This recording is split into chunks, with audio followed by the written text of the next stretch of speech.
વિકલનમાં જે કાલે જોયું હતું લોગેરિધમ ફંક્શન ઘાતાંકીય વિધેયનું વિકલન અને એના પહેલા જોયું હતું આપણે પ્રચલ વિધેય મિત્રો. આપણે બંનેનું રિવિઝન જ કરવાનું છે. આપણે નવું ચલાવવાનું નથી આજે. બરાબર છે. પ્રચલ વિધેયના એક્ઝામ્પલ લઈ લઉં ફરીથી એકવાર તો શું થાય x બરાબર એ તમને પરીક્ષામાં કીધું નહીં હોય મિત્રો કે તમે પ્રચલ વિધેય પ્રમાણે વિકલન કરો. એ આપણે જાતે રકમ ઉપરથી નક્કી કરવાનું રહેશે. બરાબર છે. ચલો x બરાબર a cos cube t y બરાબર a sin ક્યુબ t તો dy upon dx મેળવો. બેટા હવે ધ્યાન આપજો મિત્રો પ્રચલ વિધેયમાં ફરીથી મેં તમને કહી દઉં છું x ની રકમ t માં હોય y ની પણ t માં હોય ત્યારે તમારે શું કરવાનું પહેલા dx upon dt અને dy upon dt મેળવવાનું રહેશે મિત્રો. પછી જ તમને dy upon dx મળશે. ધારો કે x બરાબર a cos ક્યુબ t મિત્રો x બરાબર a cos ક્યુબ t માટે શું થાય dx upon dt બરાબર શું થાય dx upon dt તો a એમના એમ cos ક્યુબ નું વિકલન શું થાય 3 cos સ્ક્વેર t અને cos t નું વિકલન બાકી એટલે માઇનસ sin t મિત્રો. તો આ વસ્તુ ખાસ ધ્યાન રાખવાની કે અહીંયા શું કીધું છે cos ક્યુબ t નું વિકલન બરાબર t ની સાપેક્ષ છે એટલે t નું t ની સાપેક્ષ એક જ થાય. જેમ x નું વિકલન x ની સાપેક્ષ એક જ થાય તેમ t નું વિકલન t ની સાપેક્ષ મિત્રો એક જ થાય. બરાબર છે. તો અહીંયા લખી દઈશ કે dx upon dt બરાબર minus 3a sin t into cos square t મિત્રો. બરાબર છે. ચલો હવે આપણે y બરાબર શું આપી દીધું છે y બરાબર a sin ક્યુબ t મિત્રો. તો શું થાય તમે y નું t ની સાપેક્ષ વિકલન કરો તો a એમના એમ sin ક્યુબ t નું શું થાય 3 sin સ્ક્વેર t મતલબ 3 આગળ આવી જશે એટલે x ક્યુબ ના પ્રમાણે કરશો તો 3x સ્ક્વેર અને ax ક્યુબ નો મતલબ એ x મતલબ sin t નું વિકલન બાકી એટલે into cos t માટે dy upon df બરાબર શું થાય 3a cos t into sin square t મિત્રો. આ આપણને બંને x અને y ના t ની રકમમાં વિકલન મળી ગયા મિત્રો. હવે આપણે શું શોધવાનું છે હવે આપણે શોધવાનું છે dy upon dx મિત્રો. તો આપણે જાણીએ છીએ dy મતલબ y નું t ની સાપેક્ષ વિકલન કરો અને x નું પણ t ની સાપેક્ષ વિકલન જે આપણે શોધી લીધું છે તો કિંમત મૂકી દો 3a cos t into sin square t minus 3a sin t into cos square t તો શું થશે 3 3 ઉડી ગયા તો માઇનસમાં જવાબ આપશે. એક sin ઉડી જશે અને એક cos ઉડી જશે તો minus sin t upon cos t તો મિત્રો તમારો જવાબ આવી ગયો માઇનસ 10 t મિત્રો. બરાબર છે. કેટલો સરસ એક્ઝામ્પલ છે. ઓકે આખો એક્ઝામ્પલ તમે જોઈ લો મિત્રો. આખો એક્ઝામ્પલ જોઈ લેશો તો ખ્યાલ આવી જશે. અહીંયા જુઓ તમે x બરાબર a cos ક્યુબ t હોય તો પહેલા t ની સાપેક્ષ વિકલન કરો તો એ એમના એમ 3 આગળ આવી જશે મિત્રો cos સ્ક્વેર t થશે 3 cos સ્ક્વેર t અને cos t નું બાકી એટલે માઇનસ sin t મિત્રો. એ જ પ્રમાણે આ બાજુ a sin ક્યુબ t નું કરવાનું હોય તો એ એમના એમ 3 આગળ આવી જશે sin સ્ક્વેર t અને sin t નું બાકી એટલે into cos t મિત્રો. બસ હવે તમે જાણો છો કે dy upon dx બરાબર dy upon dt ભાગ્યા dx upon dt થશે. જોઈ લો આખો એક્ઝામ્પલ જોઈ લો મિત્રો. આપણે ઉતાવળ નથી. બરાબર છે. ક્લિયર થઈ જાય.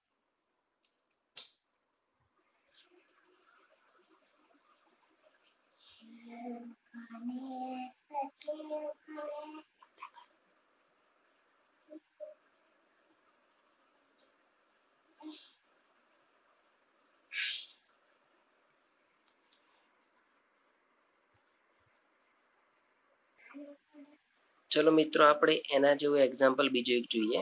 બરાબર છે, આ બધી રકમ જાતે જ બનાવી છે, તમને ખ્યાલ જ હશે, ચોપડીમાં શોધતા નહીં. sin θ વત્તા θ ઇન્ટુ cos θ મિત્રો.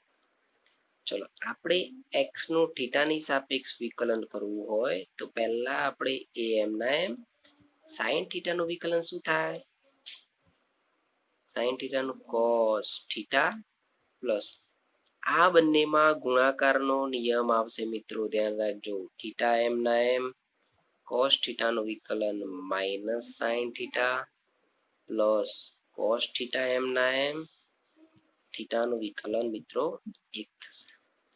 તો શું થશે યાર? am ના m cos θ વત્તા cos θ એટલે 2 cos θ માઇનસ θ ઇન્ટુ sin θ. આ જવાબ કોનો આવી ગયો? dx upon dθ બરાબર. બરાબર છે. હવે તમે જુઓ y બરાબર શોધવાનું છે, તો આપણે અહીંયા y બરાબર શોધી લઈએ કે y બરાબર શું કીધું છે? e કૌંસમાં cos θ વત્તા θ ઇન્ટુ sin θ મિત્રો. તો શું થશે? dy upon dθ બરાબર એ cos θ નું માઇનસ sin θ પ્લસ θ m ના m sin θ નું cos θ વત્તા sin θ m ના m sin θ m ના m અને θ નું વિકલન 1 થાય. આ રીતે ખાસ ધ્યાન રાખવાનું. જુઓ sin θ ઉડી ગયો, તો જવાબ આવી ગયો dy upon dθ બરાબર e θ ઇન્ટુ cos θ મિત્રો. બસ આના પરથી તમને dy upon dx તો મળી જ જશે. dy upon dθ dx upon dθ શું આવશે જવાબ? a θ cos θ upon a કૌંસમાં 2 cos θ માઇનસ θ sin θ. તો એ ઉડી ગયું, તો જવાબ આવી ગયો θ cos θ 2 cos θ θ sin θ. તો આ તમારો જવાબ આવી ગયો મિત્રો. આખો એક્ઝામ્પલ ફરીથી જોઈ લો મિત્રો. આના કહેવાશે પ્રચલ વિધેય. પ્રચલ વિધેયના એક્ઝામ્પલ્સ. બરાબર છે, જોઈ લો. આપણે પ્રચલ વિધેયના બધા ફરીથી પરમ દિવસ ફરીથી પણ અમુક નવા એક્ઝામ્પલ કરાઈશ જ મિત્રો, ચિંતા ના કરતા, પરંતુ એની પદ્ધતિ આવડવી જરૂરી છે. બરાબર છે, જોઈ લો આખો એક્ઝામ્પલ કેવી રીતે કરો ને એ ખાસ ધ્યાન રાખજો. પછી વિકલન તો કરતા આવડવું જરૂરી છે મિત્રો. ઓકે,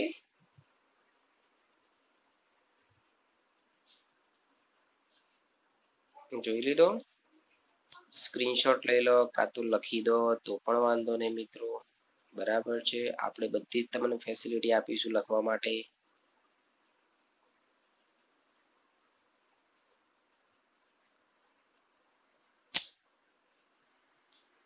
હવે મિત્રો નેક્સ્ટ એક્ઝામ્પલ આપણે હજી જોઈ લઈએ. ટોપિક તમારા ક્લિયર થઈ જાય. જો x બરાબર અંડર રૂટમાં a cos inverse t, y બરાબર અંડર રૂટમાં a, જો મિત્રો y બરાબર e cos ઇન્વર્સ t ને મિત્રો એ ઉપર ઘાત છે, e cos ઇન્વર્સ t બરાબર. y બરાબર શું છે? ax બરાબર, તો y બરાબર છે a ની અંડર રૂટમાં sin ઇન્વર્સ t ઘાત. બરાબર, તો dy upon dx મેળવો મિત્રો. આ એક્ઝામ્પલ 2-3 રીતે થાય મિત્રો. આપણે સહેલી રીત બતાવી દઈએ છીએ શું થાય. આમ તમે શું કરશો ખબર છે કે પહેલા તમે x છે તો અંડર રૂટ x નું વિકલન શું થાય? અંડર રૂટ x નું 1/2 રૂટ x થાય મિત્રો. બરાબર છે પહેલું. પછી a cos ઇન્વર્સ t નું a cos ઇન્વર્સ t થાય મિત્રો ઇન્ટુ log a, અને cos ઇન્વર્સ t નું વિકલન બાકી મિત્રો. તો ઇન્વર્સના વિકલન આપણે ચલાવવાના જ બાકી છે, આપણે બતાવી દઈશું, પણ એનો ઉપયોગ થતો જ નથી મિત્રો. જો તમારો x બરાબર એ લોંગ રીત છે, આ શોર્ટ રીત છે, નંબર 1 આપી દો. y બરાબર આપી દીધું છે a sin inverse t number 2. 1 અને 2 નો ગુણાકાર કરતા 1 અને 2 નો ગુણાકાર કરતા શું થાય xy બરાબર અંડર રૂટમાં a cos inverse t a sin inverse t. તો શું થશે xy બરાબર એક જ રૂટમાં શું થશે a ની sin ઇન્વર્સ t વત્તા cos ઇન્વર્સ t મિત્રો. આધાર સરખો હોય ને મિત્રો, ધારો કે a raised to x into a raised to y, તો a raised to x plus y થાય મિત્રો, બરાબર છે. અને આપણે બીજા ચેપ્ટરમાં જોયું હતું કે sin ઇન્વર્સ x વત્તા cos ઇન્વર્સ x આવે તો એની જગ્યાએ શું લખાય π/2 મિત્રો. જોયું તમે આનો વિકલનમાં ઉપયોગ થયો, આનો સંકલનમાં પણ આ સૂત્રનો ઉપયોગ થશે મિત્રો, બરાબર છે. તો શું થશે xy બરાબર અંડર રૂટમાં a ની π/2. હવે x ની સાપેક્ષ વિકલન કરતા x ની સાપેક્ષે વિકલન કરતા મિત્રો તો જુઓ x એમ ના એમ y નું dy upon dx plus y એમ ના એમ x નું વિકલન અને આ બાજુ અચર છે તો અચરનું વિકલન શું થઈ જશે 0. તો x into dy upon dx બરાબર માઇનસ y માટે dy upon dx બરાબર માઇનસ y upon x થાય મિત્રો, બરાબર છે. આ તમારો જવાબ આવી ગયો, બરાબર. જો તમે લોંગ રીતે કરશો ને તો પણ બધું ઉડીને જવાબ તો આ જ આવશે મિત્રો. તમારે એવું પરીક્ષા પૂછી શકે કે આવું આપેલું હોય તો dy upon dx બરાબર માઇનસ y upon x સાબિત કરો મિત્રો. સાબિત કરવાનું પણ પૂછે, શું ફરક પડે છે આપણને, સાબિત કરવાનું જોઈ લેવાનું આપણે, બરાબર છે. તો આખો એક્ઝામ્પલ આપણે જોઈ લો, ક્લિયર થઈ જાય.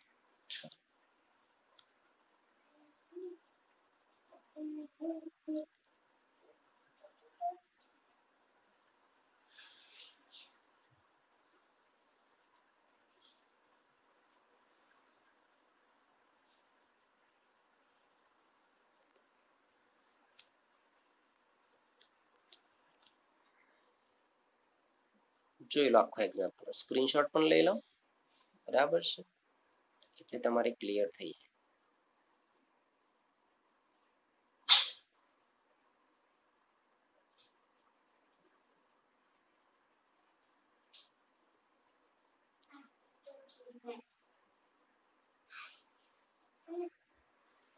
આપણે પ્રચલ વિધિના જોઈ લીધા મિત્રો. હવે ફરીથી આપણે પેલા શું કહેવાય લોગેરિધમ કાં તો ઘાતાંકીય વિધેયના જોઈ લઈએ, બરાબર છે. હવે જુઓ, હું લખીશ કે y બરાબર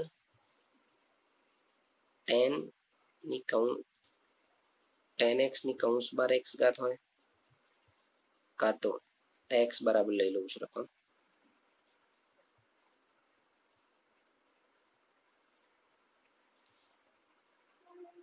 અને y બરાબર y 10x ની x ઘાત.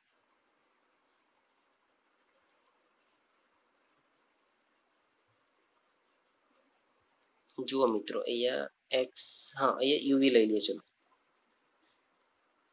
u બરાબર 10x ની x ઘાત, v બરાબર 10x ની x ઘાત. તો du upon dv મેળવો મિત્રો. આ થોડું કોમ્પ્લિકેટેડ એક્ઝામ્પલ, આની અંદર આપણે ગુણ વિધેય પણ ઉપયોગ થશે અને પરચલ વિધેય પણ ઉપયોગ થશે, બરાબર છે. જોઈ લો કેવી રીતે ઉપયોગ થાય. ઘાત વાળું છે એટલે ગુણ વિધેય તો ઘાત વાળું છે એટલે લોગેરિધમ વાળું કાલે કરાય હતું અને u ની રકમ x માં આપી છે, v ની રકમ x માં આપી છે, તો તમે પેલું કરી શકો, બરાબર છે. ચલો હું x ની સાપેક્ષ વિકલન કરવું હોય મિત્રો તો પહેલા u બરાબર 10x ની x ઘાત. તો હું શું કરીશ, u નું વિકલન x ની સાપેક્ષ કરવાનું ને મિત્રો, તો આ એક્ઝામ્પલમાં તમારે log લાગુ પાડવું પડશે. તો x log કૌંસમાં 10x મિત્રો, બરાબર છે. તો log u નું વિકલન થઈ જશે 1/u du upon dx. જુઓ તમને આના પરથી du upon dx મળી ગયું મિત્રો. એ આની અંદર કિંમત મૂકશું હમણાં.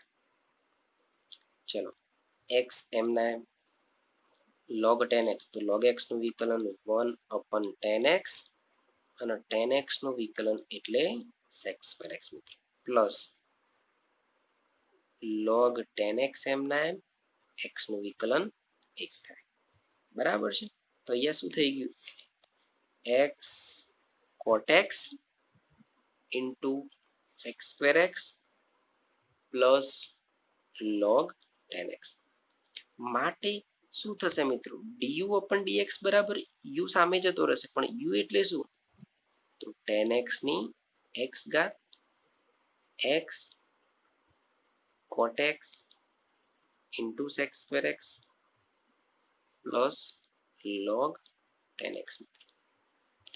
આ થઈ ગયો ખાલી u નું વિકલન આપણે x ની સાપેક્ષ જોયું મિત્રો.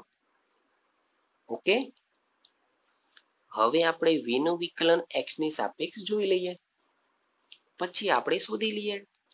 બરાબર છે. du upon dv મળી જશે. ચલો આમાં ક્લિયર થઈ ગયું પહેલા આ ક્લિયર કરી દો મિત્રો. જોઈ લો આપણે ઉતાવળ નથી મિત્રો, તમારા માટે જ છે આપણે કરવાનું પણ આવડવું જરૂરી છે. અસાઇનમેન્ટ નું ચાલુ રાખજો, અસાઇનમેન્ટ આવતા નથી બધાના.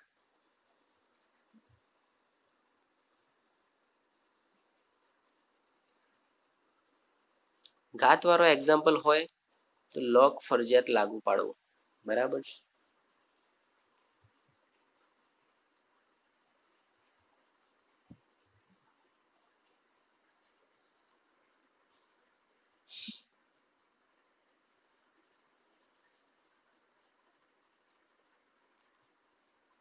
જોઈ લીધું મિત્રો. ચલો v બરાબર શું છે v બરાબર 10x ની x ઘાત છે. v બરાબર શું છે 10x ની x ઘાત. તો મિત્રો x ની x ઘાત હોય કાં તો 10x ની કૌંસ બાર x ઘાત હોય તો બંનેમાં ફરક છે મિત્રો. તો x ની x ઘાત હોય ને મિત્રો બરાબર છે તો તમે આખાના x સમજી લેવું તો 10x નું વિકલન શું થાય sec square x મતલબ sec square x raised to x.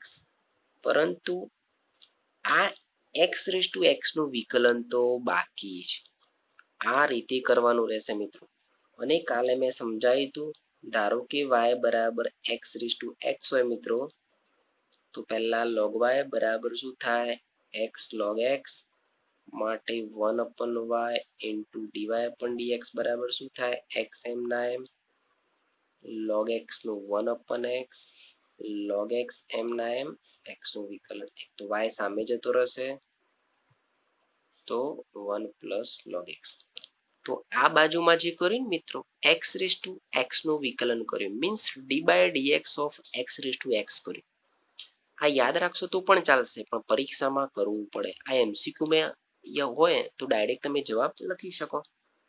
તો dv upon dx બરાબર શું થઈ ગયું તો dv upon dx બરાબર sec square x raised to x આનું વિકલન શું થઈ ગયું x raised to x કૌંસમાં 1 plus log x મિત્રો. આ થઈ ગયું v નું વિકલન. જોઈ લો આખું એકવાર ક્લિયર થઈ v નું વિકલન ખાલી.